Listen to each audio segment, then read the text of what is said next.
রাজ্যের সর্বোচ্চ তাপমাত্রা ৪৫ পেরিয়েছে। শহর কলকাতায় কমলা সতর্কতা জারি হয়েছে। 2024 সালে এত গরম পড়ার প্রধান কারণ হলো এবছর আমাদের রাজ্যে কালবৈশাখী হয়নি। একটা সময় ছিল কলকাতা শহরে অনেক পুকুর ছিল। উন্নয়নের স্বার্থে সেই পুকুরগুলো বুঝিয়ে পার্ক, ঘরবাড়ি বা সুইমিং পুল তৈরি করা হয়েছে।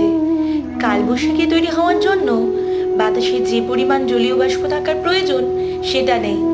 গ্রামাঞ্চলগুলোতেও পুকুরের সংখ্যা আগের তুলনায় অনেক কমে গেছে।